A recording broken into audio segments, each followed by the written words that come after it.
Yeah. And I think I would like to spend the first couple minutes, Rod, just explaining this sprint. I was telling people this is the first time we're gonna do something about pitch deck with graphic design support. So let me go ahead and do that, and then I'll pass it on to you. All right. So good morning, everyone. I know a lot of you, but I'm excited to have new participants in this sprint. My name is Carlos Morguia with Arrowhead Center. I'm also joined by Alejandro Nájera from the team and Rodrigo, who is our entrepreneur in residence and is going to be our moderator. And let me explain to you the model of the sprints. Some of you are repeat customers, so you already know what's going to happen. But for this sprint, the pitch deck, our idea is to go over the basics of the pitch deck design.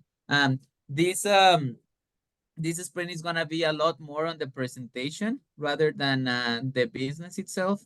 So our goal is that by the end of the sprint, you have a pitch deck that you are comfortable with, that you are willing to share to investors, and something that is a semi-final or a final product. So the way we structure the sessions, we're gonna have in some of them, and let me cover the first one. We're gonna have a presentation or a fire chat conversation with an expert. Rodrigo is gonna be moderating that, asking questions and driving the conversation. And then we're gonna break into rooms. We posted some questions for each of the um, experts, so they are gonna be asking you that. But of course, feel free to keep the conversation as you wish.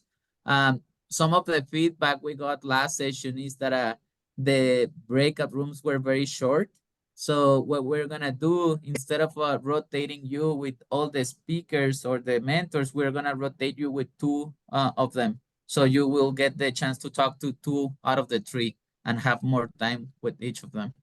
So the first session is gonna be the conversation in the first hour, the breakout room in the second hour. Then the second session is only feedback, and this one is gonna be probably the most important one. Um, we understand your pitch is gonna be very early stages, and the mentors are gonna have a lot of feedback. But that's the goal, and that's the reason why we're putting this sprint. So you're gonna get a lot of feedback. You're gonna incorporate the feedback on your pitch. I'll talk about the student support in a bit. Then week 3 and 4 is more content, more advice, more guidance on the pitch. Week 5 is gonna be mentor feedback again from different mentors. And then on week 6, we're gonna have some of the most active investors in the region coming and giving you feedback on a live pitch session. So as you see, we have I think 35 or 34 people in this sprint. It's gonna be a lot of feedback, a lot of discussing, but I think I really believe that a village is gonna help you build a better pitch deck sprint, a better pitch deck. We're gonna have support from students. We have Jocelyn here in the room. We also have uh, Christian and Mario. Some of you are already working with them. We're going to be making some introductions with the other students. And the idea is that all the feedback that you get during the sessions, you're able to incorporate it with the assistance of the students. They are graphic design students, so they can help you with your branding, with the logo, with a lot of the elements of the presentation. And then um, for those who are new to Arrowhead, we have the uh, Arrowhead Innovation Network. This is probably one of the most important value add activities that we have at Arrowhead. We have over 60 different mentors, advisors, investors available to talk to you on a one-on-one session. Rodrigo is one of them. If you want to come, schedule a time with Rodrigo, you can do so. And it's very simple. Just go to the calendar, find a time that suits your calendar and put your data. You can just say, hey, I'm working with Scale Up. which is this program, and you will get a calendar invite. Um, the most successful participants that we have seen in the past years are the ones who use this tool the most. So you don't have a cap.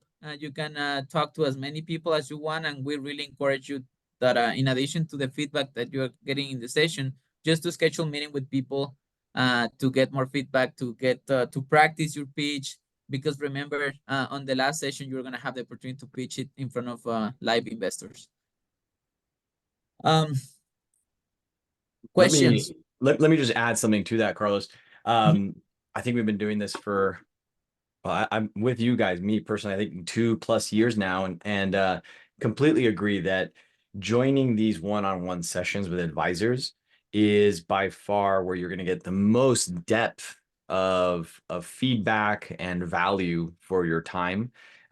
You can consider these sessions to be sort of the breadth and to really understand all the different topics that you might want to dive into, and then use those one-on-one advising sessions to go deep on your business, on specific questions that relate to your product, your challenges and issues that you're facing. And I can't encourage you enough to use those time slots. It really makes not only your sessions better, because I get to know you and your challenges better, so I can start picking out more issues for us to focus on when we're in these sessions. So just wanted to double click on that and make sure you use those slots. Daniel? Yeah, I just wanted to introduce myself because I'm the second EIR. I'm not nearly as good as Rod, but he's awesome. But I've seen a few names here that are attending today, so good to see everybody. But I'm the second EIR here, also totally available for you. And I couldn't agree more that having a one-on-one in this way allows folks like Rod and I to dig in and pinpoint specific issues and help out. So just wanted to say hello to everybody. I'm here. I'll be sitting in today. So Rod, awesome. Carlos, thank you. Thank you, Daniel. Hey, any other questions, guys?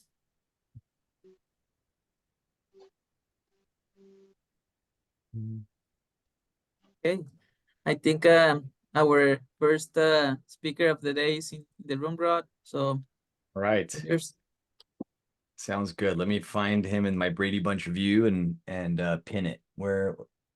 There you are, Bill. Got you. Good morning. Good morning. Good to have you. I am happy to say that I have used many of your products in my former career. I was a practicing lawyer and was very much a user of ProLaw, Elite. I didn't get to use the other ones, but those were two of my products that I used. So thank you for innovating on that. It was it certainly made legal practice better and easier for the more tech forward folks, and appreciate you. So yeah, as I alluded, Bill, you're a founder, entrepreneur, a lot of experience under your belt. Love to maybe give yourself a 5-minute introduction to the group, and then we want to jump into the elements of the pitch deck. Yeah, not sure I can talk about myself for 5 minutes, but I'll do the One or two is fine too. That first company that you're talking about, I started when I was 18, which was a practice management system for law firms. I had absolutely no idea what I was doing, which can also be a real strength because you just do it anyway.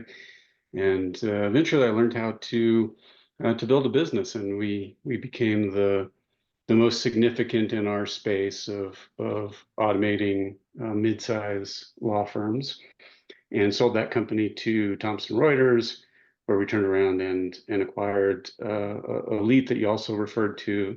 So became part of that organization.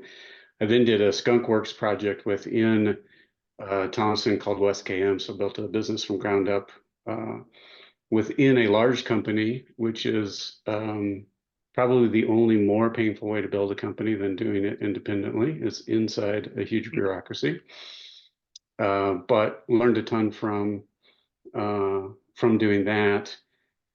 Turns out I'm not really great at being in big companies, so I left, joined a venture capital firm, Verge, and we invested in a number of companies. And this is a time when there wasn't a lot to invest in, so we also created companies. We're very active in the process of working with entrepreneurs and EIRs in order to build companies. And so in total, I've started, I think, 6 companies and invested in 27, if I added it up correctly. And now I'm back more on the operational side, running the company again, which honestly I enjoy so much more. It's great having my fingers back in the actual work and doing stuff, as opposed to trying to do it through leverage. Excellent. Well, I'm curious, maybe at the end of some of these sessions or at the end of this session, we'll hear what challenges you're facing, because I think entrepreneurs sometimes get the idea that once you've made it or once you've raised money, it's easy. It's smooth sailing after that. And it'd be great to hear what kind of challenges you're up to. Tell us, as we look at this elements of a pitch deck and the things that we're going to talk about, when is the last time you fundraised, and what were the kind of elements of a pitch deck that you look for in that process? Yeah, so I mean, I work with a few startups, so been out fundraising in this environment, which is probably the most challenging fundraising environment I've ever seen. I mean, unless you're raising for a generative AI company, 12 to 18 months ago, it's been super challenging. So I raised a follow-on round to the company I'm running today. The background that you see here, last year, we're raising another round just at the start. I'm very fortunate in that case that we already have investors at the table who are going to participate again. It is tough to be out fundraising. I've recently brought new money, was part of the process of bringing new money into a startup, and it's, I mean, there's no way to get around the fact that it is really tough right now. Yeah. Okay, so just for everyone, to kind of bookmark it, the information we're getting is recent, fresh, right, within the year. And let's jump into some of those details. It was a follow-on round, but I suspect that many of our participants here are likely seed, maybe even pre-seed. Just so I can get a quick sense of it from our participants, can you all raise your hand if you're in the pre-seed stage? Yep, a couple of hands up. Anybody here raising an equity round, Series A, anything like that? Just to make sure that we keep it focused. Okay. From what I could tell, it looks like most are going to be in that pre-seed stage. So kind of put that hat on early on. What do you imagine is the best value for time for our founders? Like, what slides should they really nail down? Of course, we got to do them all great, but what are the ones that you really focus on? Yeah, I've got an example that I happen to like that I will, if you make me co-host, I will share. Absolutely. And Alejandro, can we make him co-host? You should be able to share. Yeah. now I can do it. Look at that. So there are a ton of great sample decks out there. This is one that I happen to like. The all of the obvious pieces are here, so I'm just going to highlight some of the things that I care about most when I'm looking at a pitch, particularly for the first time, early stage company. So right off the bat, I'm looking for a really concise explanation of the pain point that really makes the pain point believable. So it's incredible how many pitches I look at where it's hard to understand what the pain point is that you're solving. And so that's just got to be the starting point of, like, what is the thing that you are doing that is a real issue that is significant enough that people are going to pay for it. Hey, Bill, we're getting a black screen, or at least I am. I don't know if others are seeing Yeah. a black screen. So am I. Oh, okay. All right. This is beautiful AI, and it's not very beautiful at the moment. We'll see if that comes back up. If not, it's not hard to talk about it without visuals. So, number one issue is we got to have a great pain point, and then you need to be. If you can't say that in one slide, then you really need to figure out how to get better at describing what the pain point is.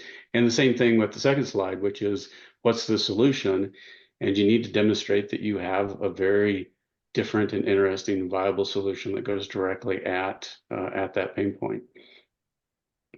The reason that that I like this deck, if it ever comes back, here, let me see if it works in a different browser.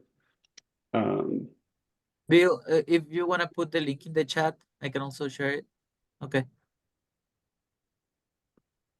Yeah, that's just not working very well, is it? Yeah, I'll just copy it in. It just blew up Safari.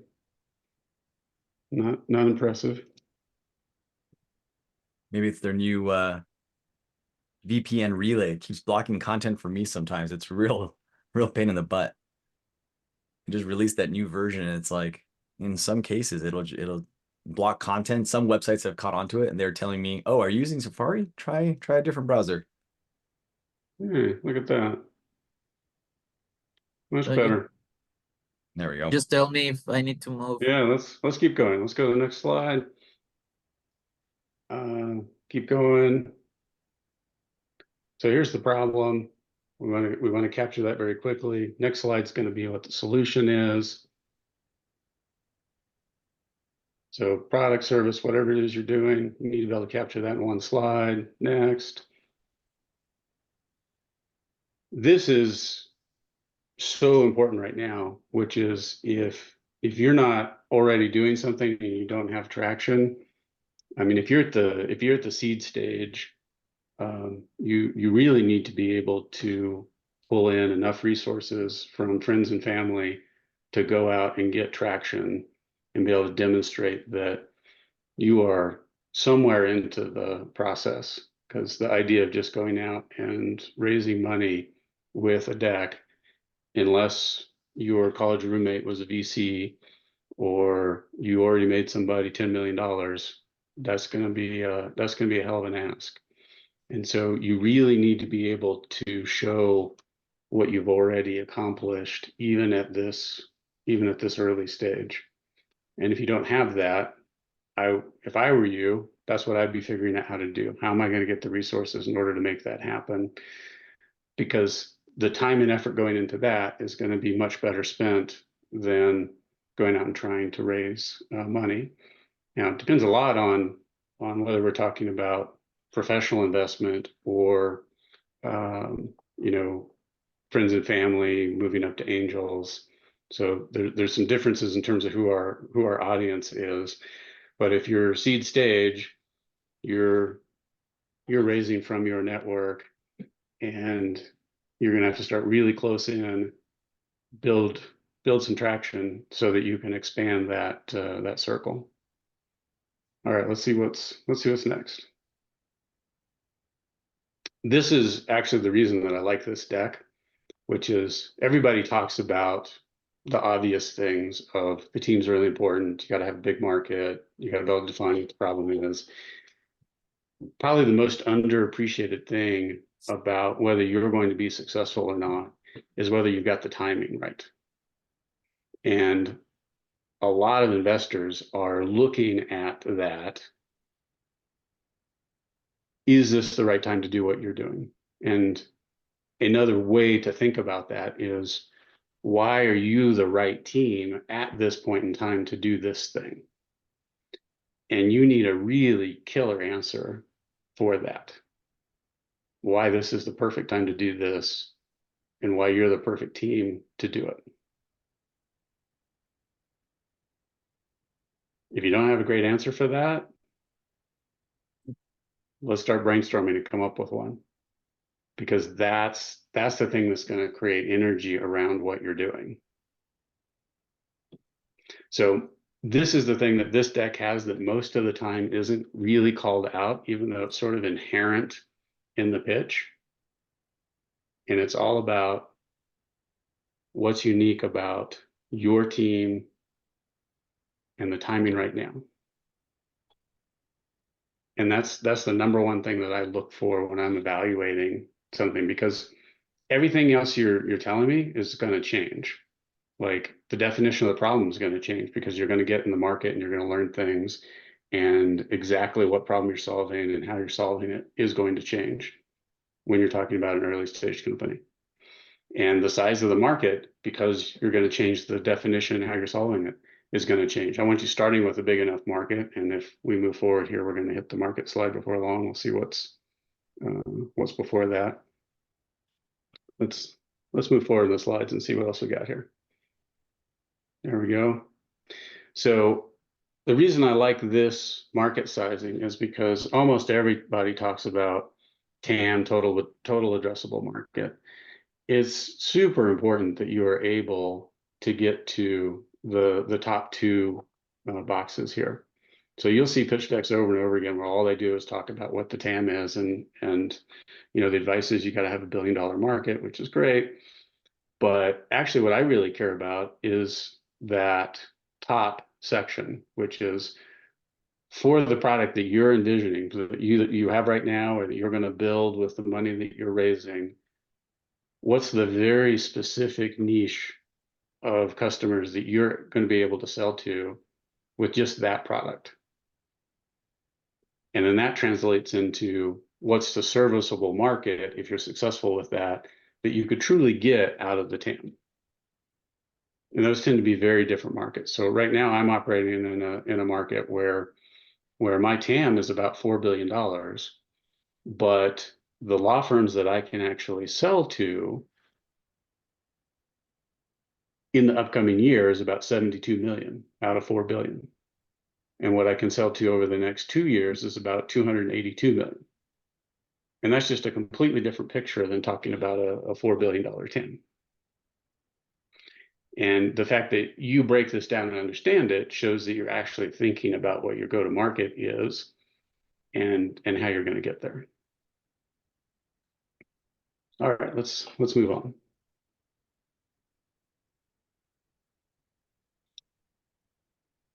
I really hate it when somebody says that they have no competition, even if you truly have something that is just brand new and absolutely innovative and there is no direct competition. There is absolutely an alternative, because people are surviving today without whatever it is you're doing. And so you've got to be able to paint the picture of what are people going to do if they don't buy your product. In all likelihood, there really are direct competitors or direct replacements, and you're kidding yourself. But even if you are so fortunate that that's not the case, there are still alternatives that you have to overcome. And if you can't show a significant difference in the value proposition of what you're doing relative to the competition as an early stage company, it's going to be really difficult to get off the ground. Like you need to be able to come in the door and say, I'm 9 times better than the current option because of X, Y, and Z, and be able to show that here. All right, moving on. This is another element that you often don't see in a pitch deck that I really love, because it shows that you actually understand the business model. So I care about this a lot more than I do the projections of the company, because every projection is a hockey stick. None of them have ever happened. They're useful. You have to do them because it causes you to think through it.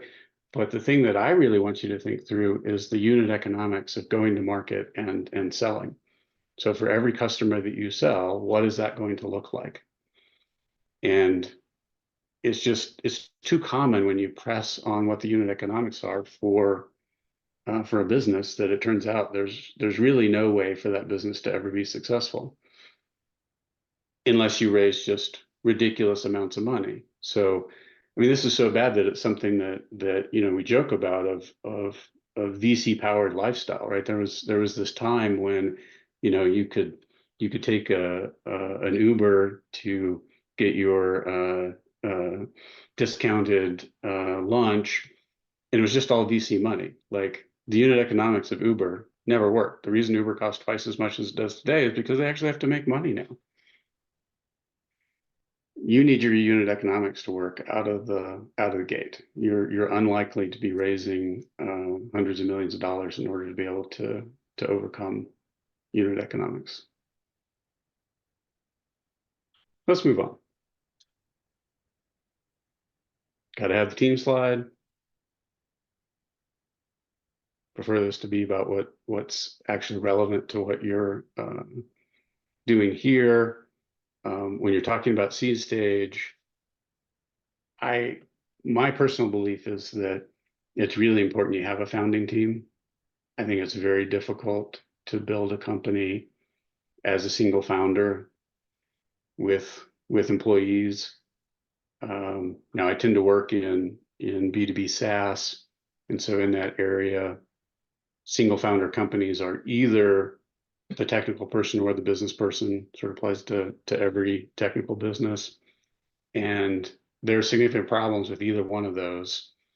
It is much better if you have a founding team that has both the technical and the business side on the team from day one. You have somebody that is there with you, that's in it for the same reasons. There are absolutely problems with partnerships too, but it's so tough to do it by yourself.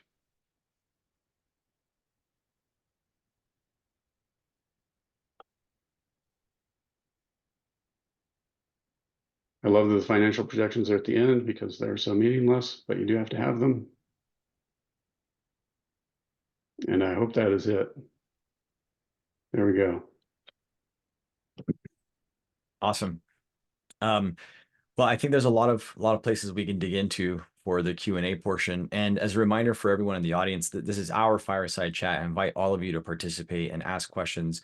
I'm going to kick us off. I think people often visualize pitching on stage as part of an accelerator or competition. How does that differ when pitching VCs in a more private setting? Yeah, so I mean, they're really completely different experiences.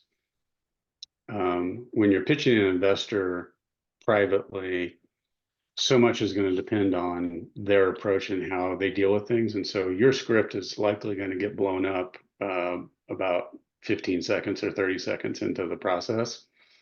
Versus if you're doing a pitch competition, you get your 3 minutes, and now you're taking your standard 15-minute 10-slide pitch and trying to figure out how to say it in 3 minutes. And if I were going to do a 3-minute pitch, I would focus on why this is such a unique problem and why this is the point in time with this team in order for us to solve it. That would be my 3-minute pitch, because those are the most important things about what it is that you're pitching.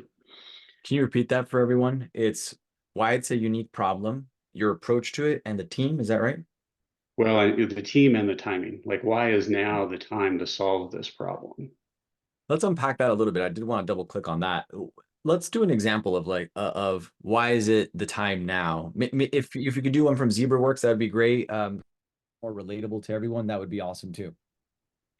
Yeah, so there's some great historical ones, right? So we're all running around with smartphones today, and the predecessor to the smartphone was the PDA, right?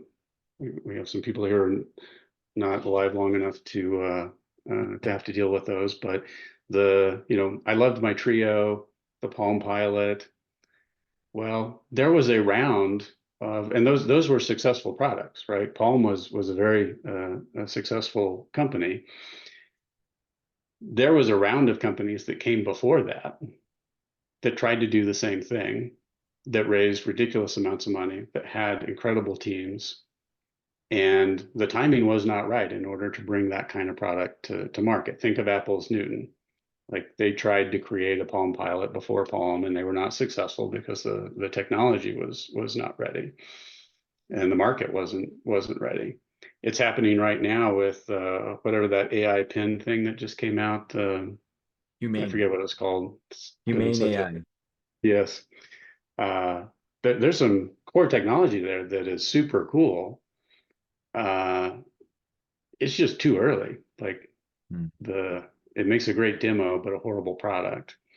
And somebody is going to build that product after this company has failed. They're going to fail horribly. And then someone 5 years from now is going to raise another $500 million, and they're going to come out with that same product, and it's going to be super cool. Wow. I asked the question, and I actually had the example in my pocket the whole time, and I forgot about it. A lot of you have seen me and over the last year, previous sprints. The last startup I was doing was a generative AI product for publishers, and we were injecting ad units directly into the fabric of the story. Makes for a great demo, and the revenue team wants it. Editorial team, they're not ready for it. They are not happy campers with AI fussing with their copy and all kinds of things. It's going to happen. 5 years from now, this product is going to exist. It's going to crush. But yeah, timing is important. How do we convey that timing? Because when I started that product, I thought the timing was right, and I told a story about the timing, right? So how do we convey that, right? How do we put that in the deck and convince VCs that it is the right time, and convince yourself before you waste your own time? Yeah, you need to start with the first part, which is to convince yourself, which means that one of the reasons that I like working in software is because you can make it up. Like those of you who are actually building real stuff that takes real technology and has like actual technical risk, I feel for you because that's much harder to fake. Software is super easy to fake, right? I can go into Figma, I can design something that almost looks like actual working software, and then I can walk into a client and I can present it to them. As far as they know, we've built the entire software. And I fully recommend doing that. You take that prototype and you go sell it to clients, and you have to do it in the mode of selling to them. You cannot do this. I mean, this is just my view. You cannot do this sort of like, I just want feedback on a thing we're thinking about doing. You have to go in and say, this is the thing that we have done. Not ready yet, but I want to pitch it to you because I want you to buy it the moment it's ready. And you go in and do that, and then you'll find out the actual problems with whatever it is that you're trying to sell. And then you have to actually know the sales process. Like you may be able to convince that person. So, and I think your example, Rod, is awesome, right? So on the revenue generating side, they love it. But if you are actually selling the product, then the natural sales process is to say, okay, let's say that you decided to move forward with this. What's the buying process like in your company? Who is it that we would need to have on board to do this? That would identify who all of your other decision makers are. And then you would go to each one of those, because just getting, one half or one quarter the of the decision makers to want your product is not enough. You got to get the whole team. And so you've got to go do that work ahead of time. It's really hard work. If you do that, it will come across when you're talking to VCs because they get whether you've actually done that or not. Like it's so obvious whether you've actually been out talking to customers, you've truly had the sales experience, you know what it's really going to be like. It's just gonna come through. And if you have the faith that people are actually going to buy this, if you can build it, it's going to be evident in how you talk about it and how you go about presenting what you're doing. So the only solution to it is to actually go do the hard work of selling people. And more importantly, you find out whether you should really be putting the time into doing this or not. 100%. I love that. I want to circle back to the earlier point about pitching to VC in person or privately versus on stage at an event. And it seems that one of the comments you made is that we should have maybe different pitch decks, not just which slides we talk about, but the order, perhaps the content that's in there. Is that something you would recommend? Have different versions of it for different scenarios that we might find ourselves in? So it's going to take a lot of effort to get that opportunity to pitch a professional investor. So when you get that opportunity, you really need to understand who it is you're pitching and what they care about, what their portfolio is like. So I'm going to take a completely different approach if I'm pitching somebody that understands vertical market software. So do they operate in technology in general? Do they operate in SaaS? Do they operate in B2B SaaS? Do they have legal tech companies that have been in their portfolio? Those are very different levels of pitch. And the likelihood that they're going to invest goes up dramatically if it's somebody who has had 3 other legal tech investments with successful exits, because that's the thing I'm doing, versus somebody who has generically invested in B2B SaaS, which is like this, gargantuan market. And the pitch I would do between those two is very different because the assumptions I can make about what they know about the market are very different. So how I'm going to start, how I'm going to present the problem, like right off the bat, it's going to be very different depending on who the audience is. So you need to know like what boards that person's on, what companies they've previously invested in, where they've had good exits, because their prior experience is what's going to determine it's yes, your pitch is important, but their prior experience is more important as to whether they're going to even listen to you. And earlier you were talking about the importance of condensing that core message, right? Defining the problem and value proposition in a single slide. It was one of the early ones in that deck. What are the techniques that we should consider or use to distill down the information? And I'll highlight an issue I've seen over and over as I talk to entrepreneurs. They're either afraid of going too abstract, and then it's like, what the hell am I even talking about? Or they're afraid of going too narrow because they're afraid of being pigeonholed into, oh, I'm not just this one thing. I'm going to take over the world one day. So, how do you strike that balance? What have you accomplished in that, like in that way? How have you done that? I almost always prefer being much more specific. And uh, an example from advertising is when Mercedes is trying to sell you a car, it's really hard to capture everything about an M3. Like they will focus in on one thing. So in I switched models there, but BMW will focus on the driving experience. Lexus did this campaign for a while where they were just focusing on the stitching in the leather. And the point of that detail is that it applies to the bigger picture. So you have to make it real by getting detailed enough that people can actually understand what the heck the thing is you're doing. But then you do it in a way that shows that it's tied to a larger picture. So coming up with the equivalent of that for whatever you're doing is challenging, but I get really frustrated with anybody who only stays at the high level. And what often happens is you start pushing somebody who is painting this picture of this company they have that's going to take over the world. And the reason they're staying at a high level is because there aren't enough specifics there. Hmm. So I would much rather you be able to give the specifics and then show how that leads to a bigger vision down the road. Sometimes it happens on accident, but one of my, if I could craft it intentionally, one of my favorite things is when you tell a very specific narrow story and the VC feels like they uncovered the larger picture and they're like, oh my God, and then you could do X and then you could do Y. And that's where you want her to go anyway, right? And it's orchestrate that sometimes, but when it happens, it does feel magical. Yeah, so the thing I'm doing today is pretty specific. It's helping law firms be better at collecting their money. So it's called invoices to cash. What happens from the time they bill you? I'm in this rare place where I actually make money off of law firms. Most people on the other side where you get billed. But they have the same problem as everybody, which is they send bills out and then it takes a long time to get paid. And that's the thing we focus on.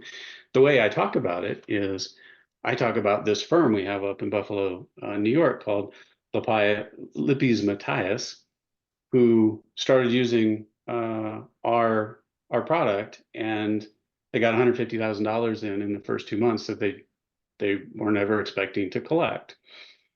And that specific anecdote shows the larger value of what we're doing. So it just gets directly to there is a real value prop here. And of course, we do a whole lot more than that. But in the end, that's the thing you care about, is bringing the money in. One other area that I'm sure we're going to be covering over and over throughout this sprint is the idea of incorporating feedback from investors, from participants in the group that we're going to have. You know, how do you counsel our entrepreneurs here to incorporate that feedback, or really adapt it into their pitch decks to make it actionable? Yeah, so I love feedback. The one thing I would think about that though is the context of that feedback and where it applies. So like we were just talking about the audience, and so the pitch you're going to make for early stage when you're talking to friends and family and angel investors, that's completely different than a professional VC that actually knows your area. Right, the professional VC, you're getting deep into the market dynamics and the unit economics and how the business really works. Friends and family, they're not investing, frankly, because of the business. They're just investing in you, and they just want to hear that you've thought this business out and that you have a clue about what you're doing. And in general, angel investors tend to be the same way because they're unlikely to have expertise in what you're doing. The best ones are gonna have that tie.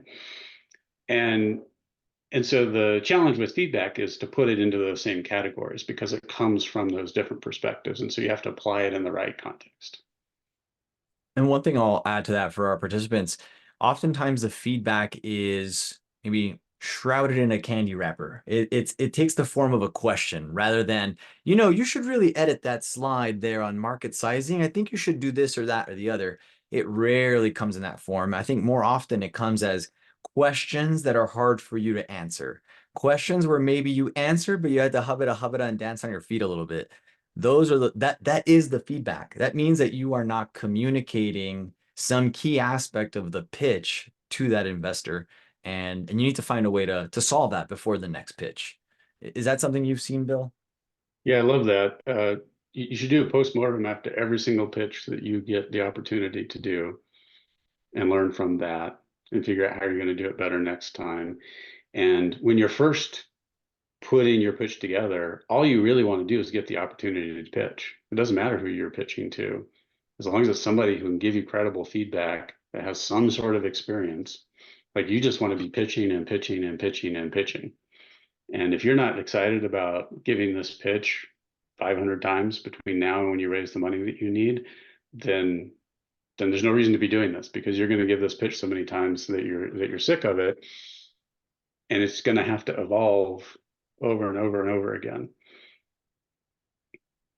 One other question that comes up in mind when we're talking about questions from the VCs, sometimes the questions are maybe more phrased as objections, and the founders will face that objection during pitches, and oftentimes maybe get antagonistic, or I'm not quite sure how to put it, but there's tension in that conversation at that point.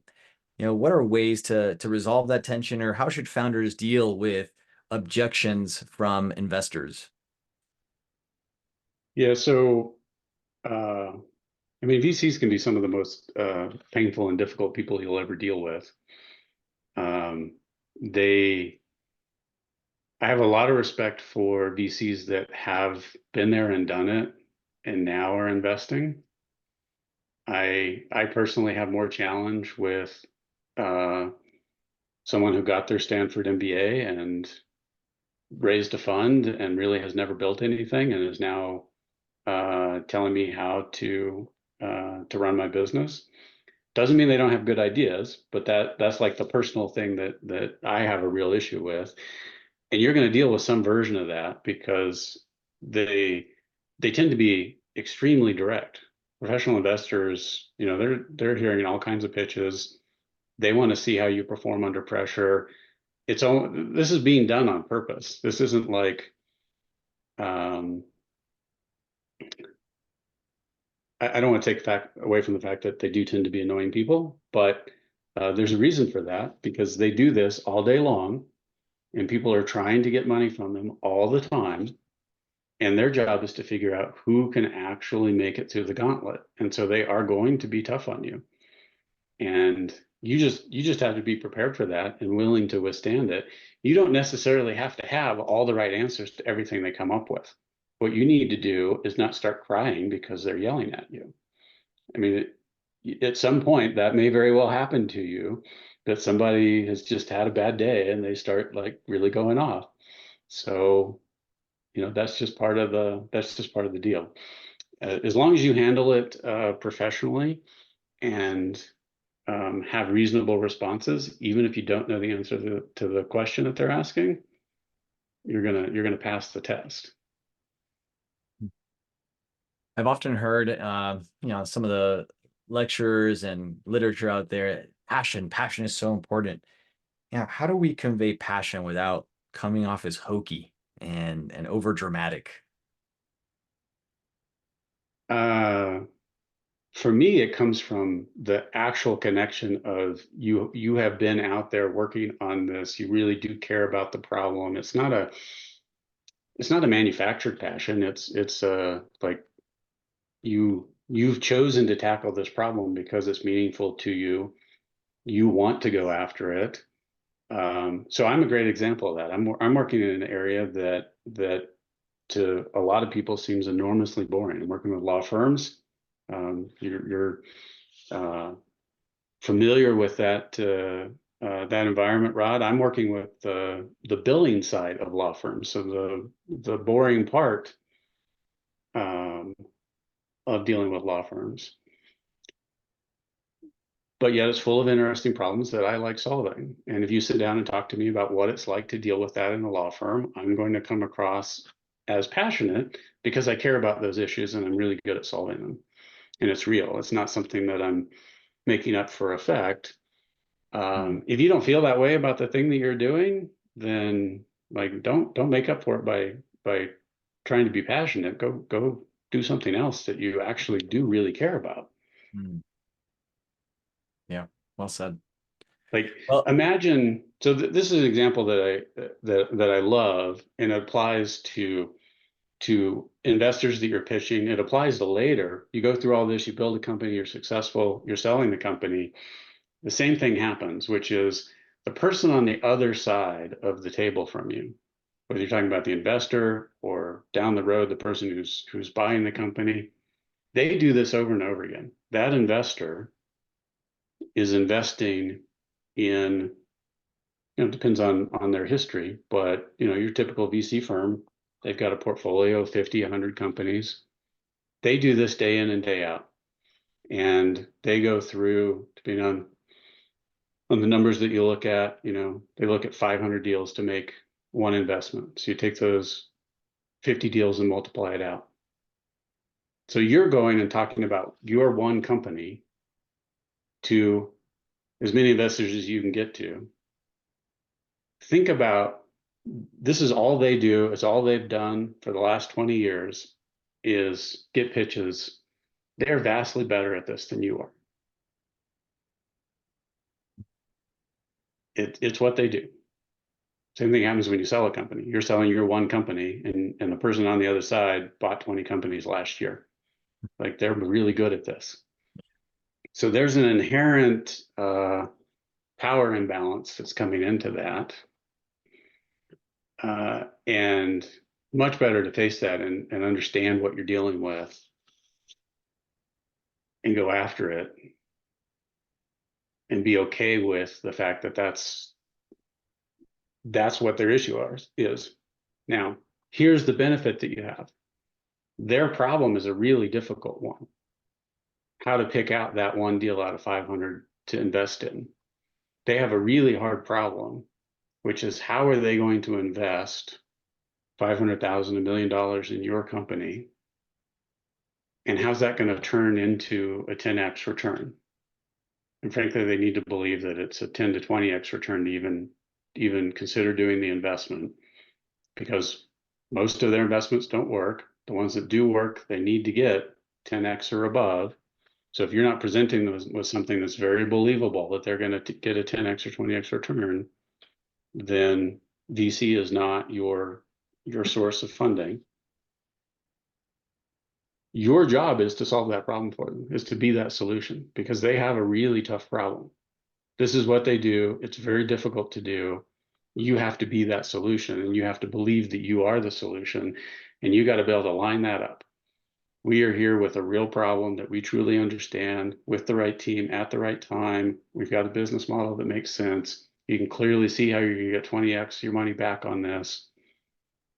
And that's completely believable. The vast majority of the pitches that they receive, those things do not line up that way.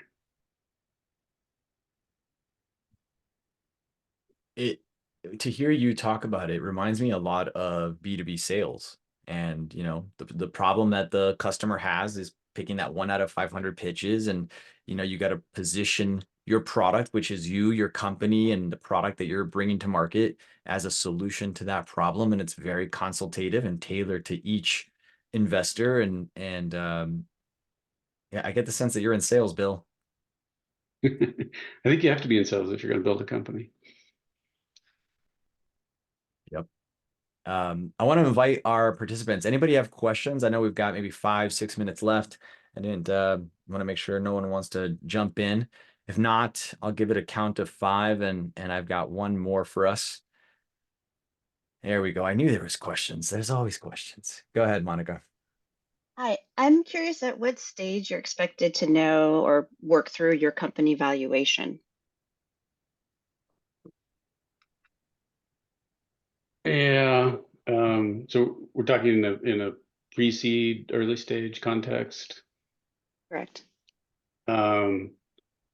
So, I mean, in all likelihood, if you're doing pre-seed, you're going to do it in a safe or a convertible note, and so you're not really addressing valuation. So, and there's a lot of good reasons for that. I personally hate safes. As an investor, I think they're great for you. So if you can do a safe, absolutely do it. As an investor, I hate safes. So I guess I see the valuation as a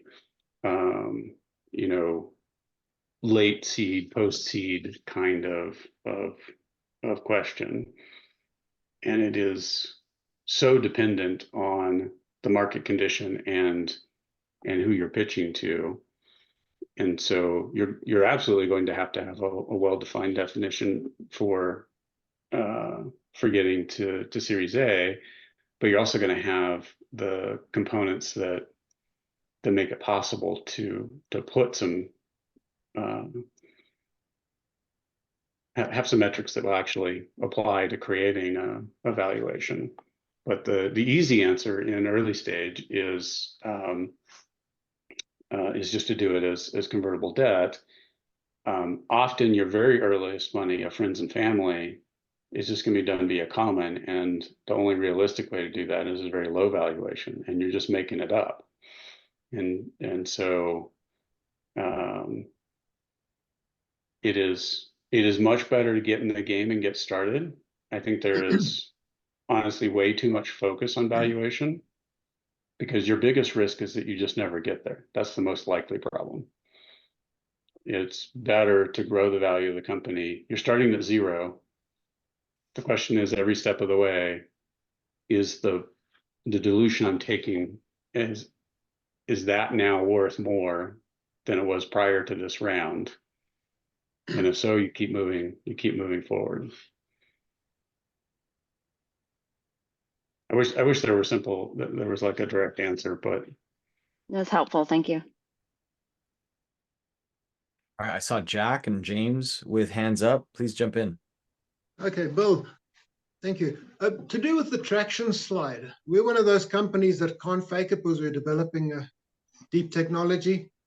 And I'm just wondering what we put on the traction slide, because obviously we don't have any customers or anything like that at the moment. Is our traction, and I just want to ask a question, so the traction we think we have is the few $1 million we've received in grant money. And I'm thinking another thing that might be on traction is letters of interest from future companies, because we still have to raise about 3 million, just over 3 million to actually do a prototype, to build a prototype. Yeah, so traction what our traction slide should look at. Yeah, it's all about what's the risk reduction in the ability to get there. Like, why is it believable that that 3 million really is going to get to a product that you can sell? Risk. Because that's what you're selling is we brought in X amount of non-dilutive money. Maybe you have additional grants that you're going after that will add to what you're raising, but it's all about risk reduction of here's what we've already proven, what we already know. Here's the piece that's left. We're really clear on what the risk is. Here's how we're mitigating that risk. Here's why we believe we're going to be able to close that gap. Oh, perfect. The word is risk then. Good. Thank you. I Hi, go for Bill. James. Yeah. I had a question about kind of like founder stuff here because my project kind of got started at the University of New Mexico, and I have essentially 3 founders that don't really contribute anything to my project, and I'm really going to be kind of alone after the end of the semester when my other founder goes on to like a professional job at a lab. So I was just trying to figure out kind of like how do I find people to kind of join me to kind of help kind of carry the burden of this project. Yeah, that's a good one. One specific detail that brings up that I think is really important is typically when you found a company, you agree on the split and then everybody has those shares, right? Don't do it that way. Agree on what the split is, but make everybody vesting from day one. And the reason for that is because the likelihood that you're going to get there with that same founding team all the way through is not very high. And so I typically do a 4-year vesting schedule, and I will often do a 1-year cliff, which means that if you don't get through the first year, one of your founders doesn't get there, then they have 0 in the company. And then after the first year, they have 25% of whatever the portion is that they have. So that's super important because on the one hand, I say, well, you got to have founders, but then the next thing that'll happen to you is you give a chunk of the company away to that founder, and then they turn out to be a flake or whatever, and they wander off, or they get maybe they're a great person, but they get a different opportunity. Either way, you can't leave yourself with somebody who's on the cap table, who's not actively contributing to the business. If you're in that place today and you can't resolve it, and they're not willing to just forego their shares and drop out, bite the bullet now, kill the current entity, start a new one, because you just have to deal with that. The only way that I've ever found effective to find co-founders is through networking and through that work of going into the market to test the market. That's actually can be a great way to find a co-founder because you're operating in the market, getting feedback on the problem you want to solve, meeting people who have that problem that are in that market. So if you're the technical side and you're showing the solution, you're very likely meeting people on the business side who go, oh, you've actually solved this problem. And interesting things tend to come out of that. Okay, sweet. Thank you, Bill. I appreciate that. Bill, this is Ashok. I'm with the New Mexico Tech. I saw the name of your company is NQ Zebra Works. Now, how did you come up with this name, and how name kind of matters in the success of any business? Yeah, I love answering that question with such a weird name. So the name comes out of a merger. So I started a legal tech company called ZebraWorks in 2019. We went out to raise our Series A. We raised a seed fund. I'm operating in a market where I have connections. It was easy for me to raise the seed fund. I'm very fortunate to be in that position. I made money for people in legal before. Like you want to do this work so you can get to the point where you can do that. But then I went out to raise the Series A in March of 2020. And if you remember what was happening in March of 2020, nothing was happening because we all went home and stayed there. And so it was maybe it is the single worst fundraising environment. It's maybe slightly worse than now because of nobody knew what was going to happen. So I took a very unusual way to raise the seed round, which was to merge with an existing company, and the owner of that company also put in our investment. That company was InQ. That's how we got to InQ ZebraWorks. That leads to my philosophy on names, which is, and this name's not ideal I prefer things that people can pronounce, that they can relate to each other, that are unique. We got that part. I don't believe names need to have a connection to what the company does, because branding is all about creating meaning behind what that name is. Apple's one of the greatest brands in the world.